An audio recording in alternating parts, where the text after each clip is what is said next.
Luxembourg, a small country in the heart of Europe, surrounded by powerful neighbours such as Germany, France, and Belgium. With an area of 2,500 square kilometres, it is tiny, but nevertheless an independent state. But why is Luxembourg a separate country at all? And how has it been able to maintain its independence over the centuries, despite its central location and expansive neighbours? It all began in the Middle Ages. Back then, Luxembourg was not yet a state as we know it today, but rather a small county. In 963, Count Siegfried I acquired a small area around a fortress that stood on a rock known today as Bockfelsen.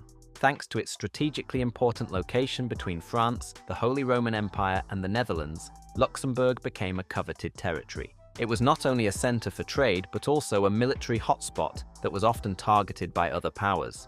Over the centuries, Luxembourg changed hands several times. It was at times part of the Holy Roman Empire, was under Spanish, French, and finally Austrian rule. The turning point came in the 19th century. After the Napoleonic Wars and the Congress of Vienna in 1815, which aimed to reorganize Europe, Luxembourg was detached from France and elevated to a Grand Duchy. However, Luxembourg did not gain full independence. On the one hand, it was granted to the Netherlands, whose ruler ruled it together with Belgium, and on the other, Luxembourg formally became part of the German Confederation, which meant that part of the country had to be ceded to Prussia. Although Luxembourg enjoyed a certain degree of autonomy under the rule of the Dutch king, its sovereignty remained limited. In the 1830s, after Belgium's successful fight for independence against the Netherlands, Luxembourg also lost a large part of its territory to Belgium, which further weakened it. But the situation remained complicated. In the following decades, European powers became increasingly interested in Luxembourg. France in particular saw the small country as a strategic opportunity to expand its influence in Europe. At the same time, Luxembourg increasingly became a bone of contention between the great powers. The climax of these tensions was the so-called Luxembourg Crisis of 1867. After Prussia had dissolved the German Confederation in 1866, France saw an opportunity to expand its power and wanted to buy Luxembourg from the Netherlands. The Dutch king even accepted the offer, but neither the other German states, nor Prussia, nor the Luxembourgers themselves wanted this.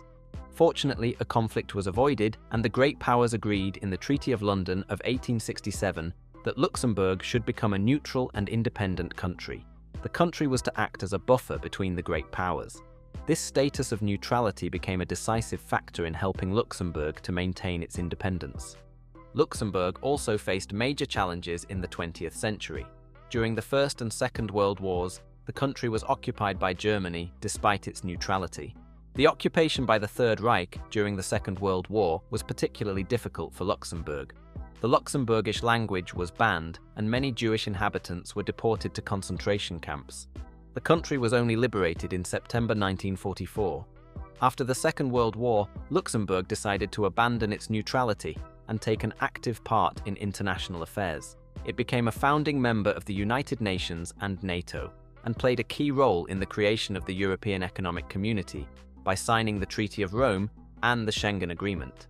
Today, the country is home to several important EU institutions, including the European Court of Justice. Luxembourg has also undergone astonishing economic development. In the past, the country was primarily known for its steel production, but today it is a global financial and banking center. Luxembourg enjoys a high standard of living and is one of the richest countries in the world. In terms of gross domestic product per capita, Luxembourg is ahead of countries such as Switzerland and Ireland. To summarize, Luxembourg is a country of its own because over the centuries it has struck a good balance between independence and diplomacy. Its neutrality, strategic importance, and ability to adapt have saved it from incorporation by larger powers. Although small, Luxembourg has repeatedly defended its independence and fought for its place in Europe. And that's it for today. If you want to know why Gibraltar is still part of Great Britain today, I can recommend my video about it. Thanks for watching and see you next time. Ciao!